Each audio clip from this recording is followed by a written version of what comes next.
শহরে প্রচুর সন্দেহজনক ট্রানজাকশনের হদিশ পাওয়া গিয়েছে। 2024 থেকে দফায় দফায় বিদেশি অ্যাকাউন্টে টাকা 2025-এর জানুয়ারিতে পাঠানো হয় 22,000 টাকা, এরকমই সূত্রের খবর পাওয়া যাচ্ছে। আর কি তথ্য সামনে আসছে আপনাদের সামনে রাখবো। টেলিফোনে রয়েছেন আমাদের প্রতিনিধি আবির দত্ত। আবির, দেখো, তোমাকে জানাই, গতকাল আমরা জানি যে সারা ভারতে মোট 15টি জায়গায় তল্লাশি অভিযান চালিয়েছিল এনআইএ।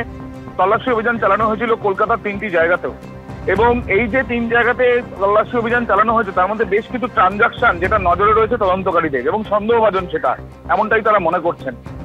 সূত্র মারফত যেটা জানা যাচ্ছে 2025 সালে জানুয়ারি মাসে 22,000 টাকা, 2024 সালে নভেম্বর মাসে 13,500 এবং ডিসেম্বর মাসে 15,000 টাকা একই অ্যাকাউন্টে এই যে 3টে টাকা গেছে ট্রাভেল এজেন্সির অফিসের থ্রুতে, এবং এই যে টাকাটা এটা পুরোপুরি একটি চেন ওয়াইজ পাঠানো হয়েছে। অর্থাৎ সোশ্যাল মিডিয়ার মাধ্যমে যোগাযোগ করে তাদেরকে অ্যাসিওর করা বা তাদেরকে আশ্বাস দেওয়া যে তাদের কাছে টাকা চলে যাবে, বদলে ছবি, ভিডিও বা তথ্য। এবং সেটা কিভাবে যাচ্ছে সেটা বিভিন্ন মানুষকে টার্গেট করা হচ্ছে। তার মধ্যে কেউ জিম ইন্সট্রাক্টর, কেউ ট্রাভেল অপারেটর বা কেউ বেসরকারি নিরাপত্তা রক্ষী, এই ধরনের লোকজনকে তাদেরকে যোগাযোগ করা হচ্ছে এবং তাদের কাছে টাকা পাঠানো হচ্ছে। সেই টাকা দিয়ে ক্যাশ অন্য তাদের মাধ্যমে পাঠিয়ে দেওয়া হচ্ছে ঠিক যাদের কাছে পাঠানোর তাদের প্রয়োজনীয়তা রয়েছে। মূলত চরবৃত্তি করার জন্যই এইভাবে বিভিন্ন অ্যাকাউন্টকে ব্যবহার করে চরবৃত্তি যারা করছে তাদের কাছে টাকা পাঠিয়ে দেওয়া হচ্ছে, এমনটাই এনআইএর অনুমান।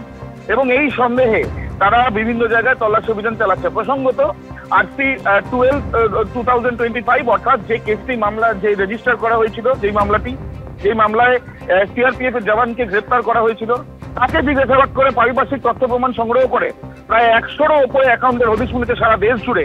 সেগুলো এই যে অ্যাকাউন্টগুলোকে ব্যবহার করা হয়েছিল এই চরদের হাতে টাকা পৌঁছে দেওয়ার জন্য, এমনটাই অনুমান করা হচ্ছে। এবং সেই জন্য বিভিন্ন জায়গায় জিজ্ঞাসাবাদ এবং যে বিভিন্ন নথি সেগুলো খতিয়ে দেখা হচ্ছে। তার সঙ্গে সঙ্গে সোশ্যাল মিডিয়ার যে বিভিন্ন অ্যাক্টিভিটি সেগুলোর উপরও নজর রাখা হচ্ছে। মূলত ভারত দেশ বিরোধী কার্যকলাপ, এছাড়াও জঙ্গি গোষ্ঠীর হয়ে কাজ করা এবং তার সঙ্গে সঙ্গে যে অপরাধমূলক ষড়যন্ত্র ও ইউরোপীয় আদালতে এই যে মামলা করা হয়েছে সেই মামলার পরিপ্রেক্ষিতে এই তল্লাশি অভিযান। এবং এখনো পর্যন্ত যে বিপুল সংখ্যা ইলেকট্রনিক গ্যাজেট এবং নথি গতকাল দেশের বিভিন্ন প্রান্ত থেকে উদ্ধার হয়েছে, সেগুলোকে পরীক্ষা করে দেখা হচ্ছে বলে এনআইএ সূত্রে জানা যাচ্ছে। ধন্যবাদ আবির। আমরা দেখেছি গতকালই বঙ্গে এসে পৌঁছেছেন অমিত শাহ। প্রধানমন্ত্রীর সফরের দুদিনের মধ্যে রাজ্যে কেন্দ্রীয় স্বরাষ্ট্রমন্ত্রী সকাল 11:15 প্রথমে রাজারহাটে সিএফএসএল এর নতুন ভবনের উদ্বোধন করতে চলেছেন অমিত শাহ, আর দুপুর 2:15 নেতাজি ইন্ডোরে বঙ্গ বিজেপির সাংগঠনিক সভায় যোগ দেবেন তিনি। বিকেল 4টে স্বামী বিবেকানন্দের বাড়িতে যাবেন কেন্দ্রীয় স্বরাষ্ট্রমন্ত্রী। সনাতনী সমাজের প্রতিনিধিদের সঙ্গে সেখানে বৈঠক করার কথাও রয়েছে তার। তারপর ফের দিল্লির উদ্দেশ্যে রওনা দেবেন অমিত শাহ।